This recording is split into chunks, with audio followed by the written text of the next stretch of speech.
Morning friends, welcome to my new blog. কালকে তো ভ্যাকসিনটাও হয়ে গেছে।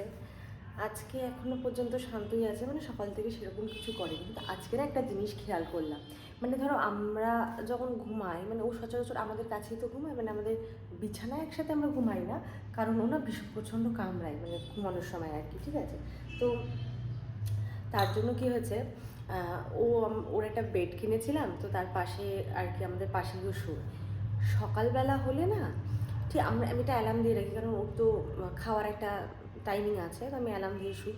ও কিন্তু অ্যালার্ম বাজানোর আগে ডাকে না, ঠিক যখন অ্যালার্মটা বাজবে তখন কিন্তু এসে ঠিক ডাকবে। মানে কালকে যখন যেরকমভাবে দেখিয়েছি না, খাওয়ার আগে যখন যেরকমভাবে ডাকে ঠিক সেরকমভাবে ডাকে। সেটা আজকে খেয়াল করলাম, ভাবলাম হয়তো খিদে পায় বলে ডাকে, কিন্তু অ্যাকচুয়ালি নয়। যতক্ষণ অ্যালার্ম না বাজবে ততক্ষণ কিন্তু ডাকবে না। আমাকে বললো আমার জন্য সারপ্রাইজ এসেছে, দেখা যাক এটার মধ্যে কী এসেছে। ওর সারপ্রাইজ তো আমার প্রচণ্ড ভয় লাগে। চলো দেখি আনপ্যাক করে।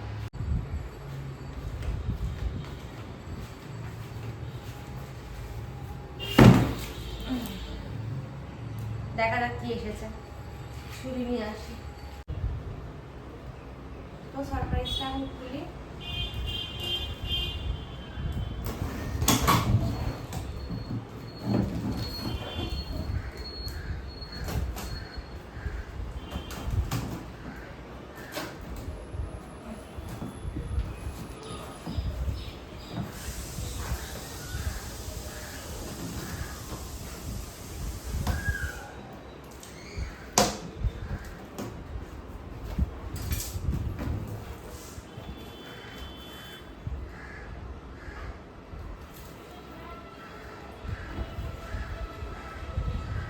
এটা হচ্ছে সারপ্রাইজ। বাবা অসাধারণ। এই হচ্ছে হয়, বুঝলে তো, বিয়ের পর যখন মানুষ প্রেম করে তখন একটা আলাদা ব্যাপার, আর বিয়ের পর এইগুলোই হচ্ছে সারপ্রাইজ। মানে অ্যাকচুয়ালি আমি বলছি, এটা কথা শেয়ার করছি। আমার বিয়ের পর একদিনকে হঠাৎ করে এসে বলছে সারপ্রাইজ। আমার মনে হতো সারপ্রাইজ এনেছে, নতুন নতুন বিয়ে না, একটা লাল হারপিক এনেছে। যেহেতু ওটা সেদিন পাওয়া যাচ্ছিল না সেই সময় ওইখানে, লাল হারপিক কোথা থেকে জোগাড় করে এনে বলছে সারপ্রাইজ। কিছু বলার নেই, যাই হোক। দেখতেই পাচ্ছ আমার সারপ্রাইজ। অ্যাকচুয়ালি বিয়ের পর এটাই হয় আর কি। বিয়ের আগে কিন্তু প্রচুর সারপ্রাইজ, মানে সারপ্রাইজ কাকে বলে সেটা বোঝে, কিন্তু বিয়ের পর অ্যাকচুয়ালি সারপ্রাইজ গিফট কী হয় সেটা বোঝেই না। যাই হোক, কিছু করার নেই। এখন লাঞ্চের প্রিপারেশন করতেছিল, অনেকদিন আর ঠিকঠাকভাবে খাওয়া দাওয়া সেরকম হয় না গরমের জন্য। তা আজকে ভাবছি একটুখানি ডিমের ঝোল করি আর ভাত, পাতলা করে ডিমের ঝোল করবো, খুব একটা রিচ করবো না। তো যাই, রান্নাটা এবার সেরে ফেলি। গরম না, আর কিছু ভালো লাগছে না। ও খিদে পেয়ে গেছে অ্যাকচুয়ালি, তাই জন্য এখন খুব বক বক করছে, বউ বউ করছে। পেছন পেছন ঘুরে বেড়াবে, দেখো, যতক্ষণ না বললে পেছন পেছন ঘুরে বেড়াবে। কি হয়েছে? খুঁজে পেয়েছে? হ্যাঁ বাবা, কেন কেন এত পেছন পেছন ঘুরছো কেন তুমি? পেছন পেছন ঘুরে বেড়াবে। ওকে এখন আপাতত খেতে দিয়ে দিই, নাহলে খুব চেঁচাবে, আমাকেও রান্না করতে দেবে না। এদিকে এসো, সিট। দেখো বসেছ, চলো।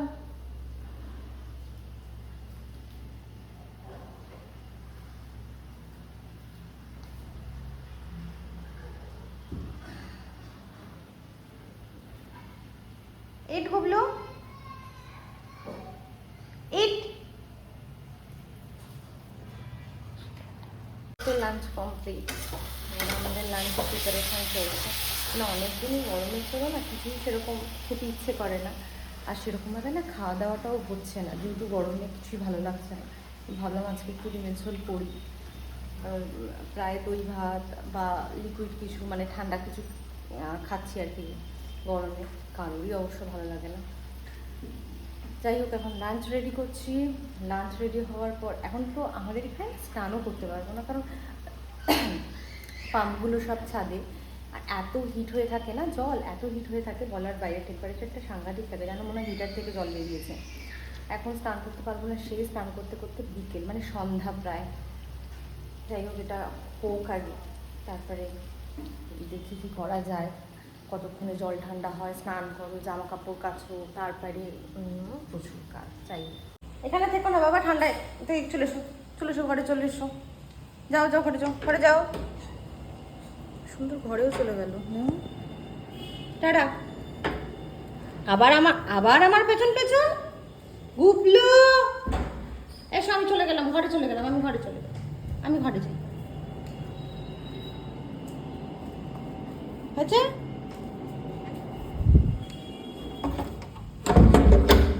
মতো ওকে রেখে না ঘরে পালিয়ে আসতে হয়, কারণ ও সবসময় পেছন পেছন পেছন ঘুরঘুর ঘুরঘুর ঘুরঘুর করে। এটা পছন্দ করে অ্যাকচুয়ালি আমার পেছনে ঘুরঘুর করাটা।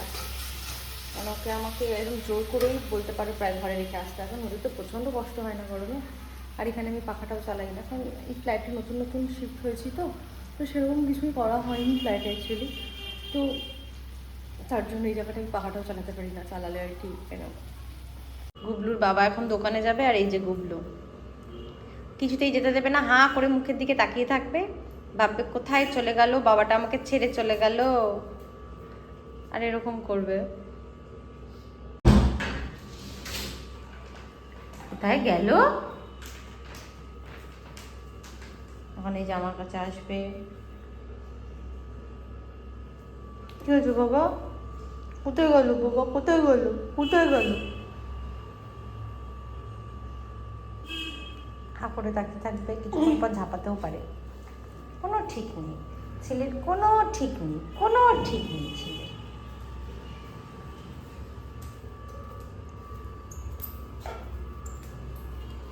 দরজার সামনে এখন বসে থাকবে,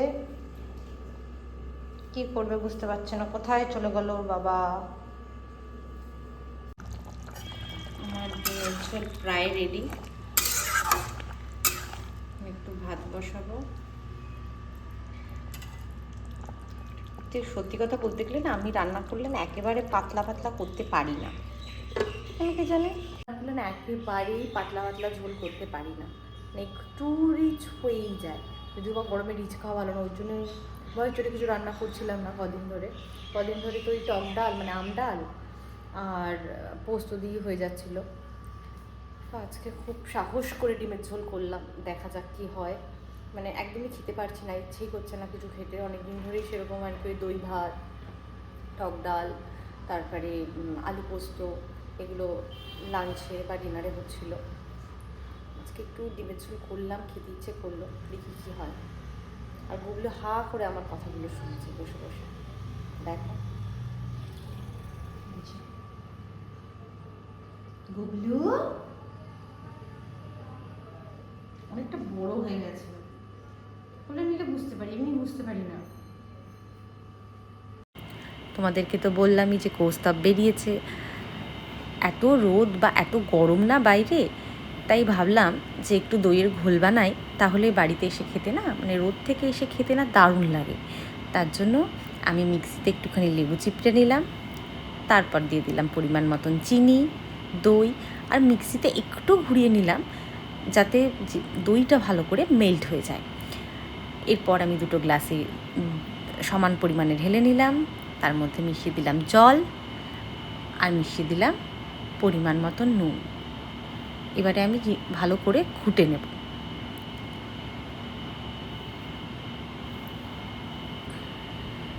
হয়ে গেছে আমার দইয়ের ঘোল। আর এইমাত্র যা কাণ্ড ঘটলো না, আমি এখানে দইয়ের ঘোল করছি, ওপাশে গুবলু কী করেছে, দরজার সামনে গিয়ে বসেছিল, আর কৌস্তব যেই ঢুকেছে ও গ্রিলটা খোলা পেয়ে সোজা দৌড়, মানে কোথায় দৌড়বে বুঝতে পারছে না, মানে প্রচণ্ড ভয় পেয়ে গেছিলাম। যাই হোক, ওকে কোনোরকমভাবে ধরে ঠরে এনেছি, আর এখন আপাতত খাই দইয়ের ঘোল। সারাদিন প্রচুর কাজ করেছি, মানে ও তো ছোট ছিল, ওকে হ্যাঁ বাবা দাঁড়া, ও ছোট ওকে গার্ড দিয়ে সবসময় রাখা হতো, তো আজকে এখন তো একটু বড় হয়েছে, বুঝতে শিখেছে, যার জন্য গার্ডগুলো সরিয়ে বেডরুমটা একটুখানি ঠিকঠাক করলাম। এখন হয়নি, বাট আমি করলাম, একটুকু কথা বলতে দেবে না, কিন্তু ফোনে কথা বললেও এরকমই করে, যদি সামনাসামনি থাকে। তো কি হয়েছে দেখো কি করছে, কি হয়েছে বলো, কি হয়েছে?